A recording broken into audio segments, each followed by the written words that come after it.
Prime Minister Abiy, it's a pleasure to welcome you and your delegation to the Prime Minister's office in Jerusalem.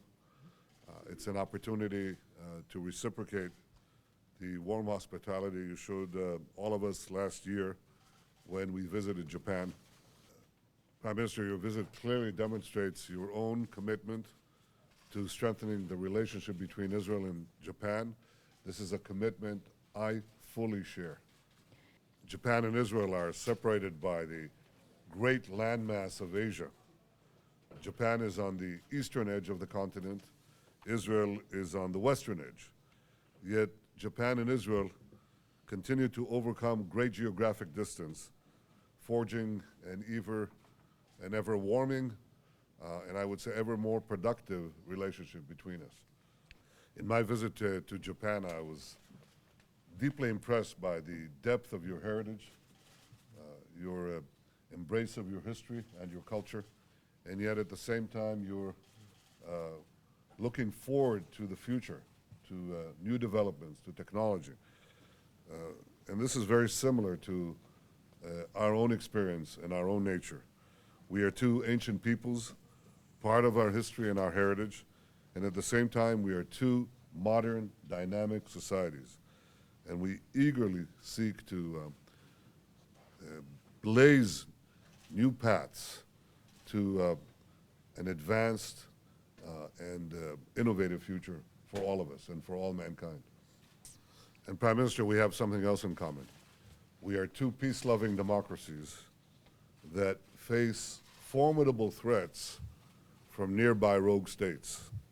Both Iran and North Korea are governed by ruthless and extreme dictatorships, states that seek to bully and intimidate their neighbors, and in our case, to actually eradicate us from the face of the earth. Iran and North Korea have aggressive military nuclear programs, and they're both developing nuclear weapons and the means to deliver them, ballistic missiles. Mr. Prime Minister, you and I are both committed to peace and security. This is a characteristic of both Japan and Israel. We've been wounded by war. We know the costs of war and the pain of war. We know the blessings of peace. Israel seeks peace with all its neighbors.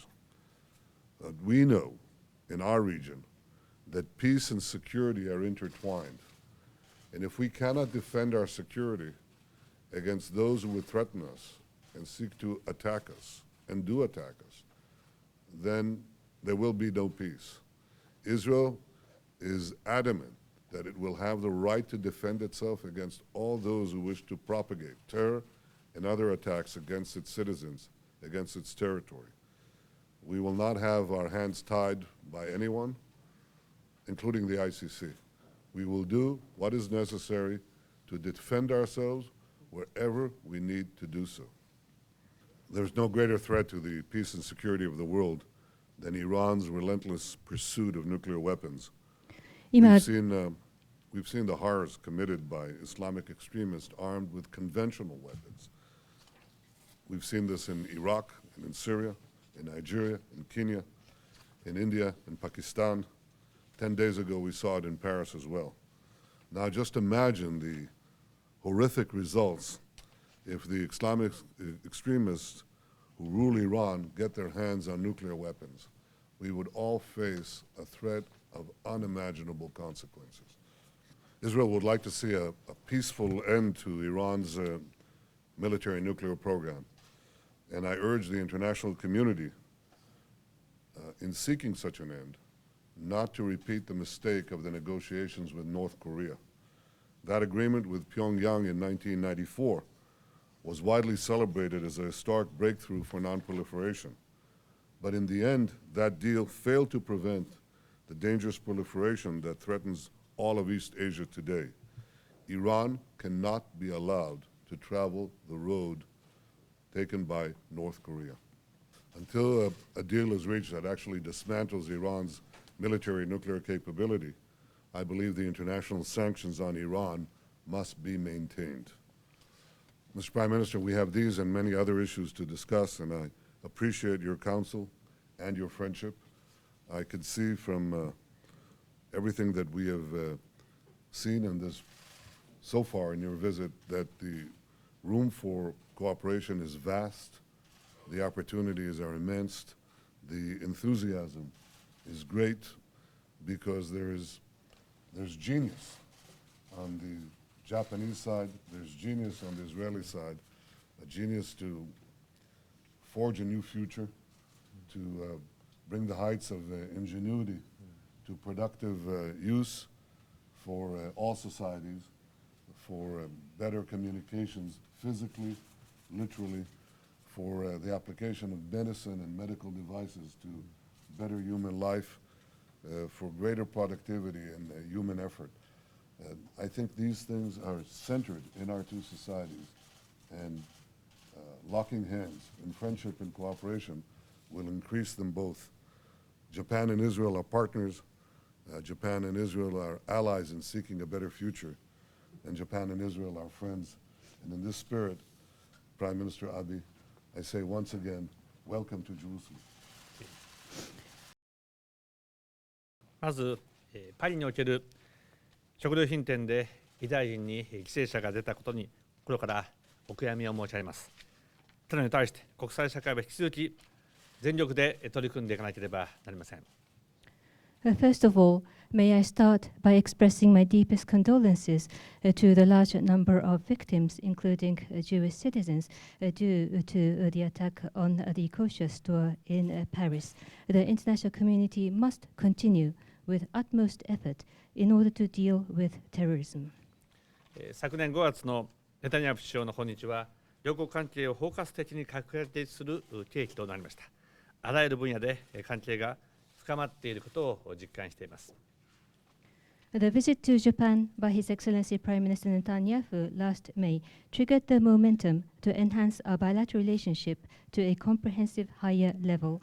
I surely feel that our relationships are deepening in all sort of areas. 昨日、ネタニヤフ首相との最初の会談を行い、今回同行した経済ミッションとの会合を実施しました。この訪問を機に、経済界同士の相互交流の活発化と両国経済関係の進展を期待します。Yesterday, I had the first meeting during this visit with Prime Minister Netanyahu, and a meeting with the business delegations who have accompanied me also took place. Taking this visit as another opportunity, we look forward to advancement in bilateral economic relationships, including expansion and reactivation of mutual exchanges between businesses.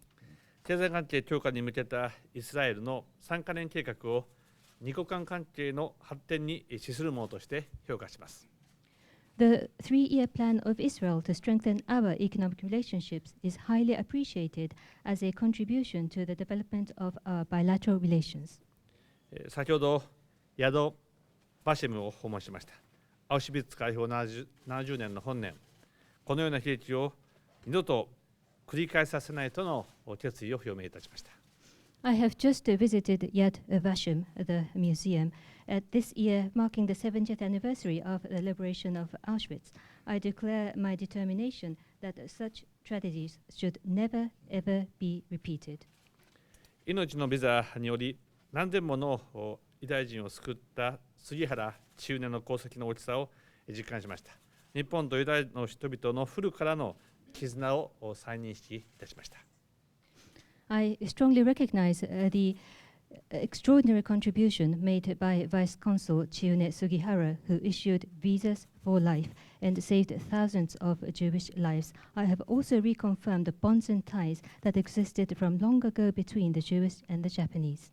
このような旧来の絆と新たな友好関係をもとに、日本はイスラエルの友人としてこれからも関係強化に努めてまいります。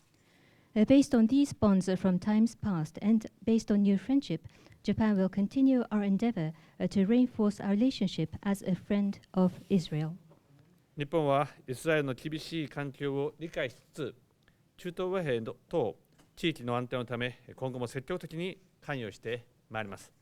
明日、パレスチナも訪問いたしますが、双方の側に真の友人として率直な助言を行っていきたいと思います。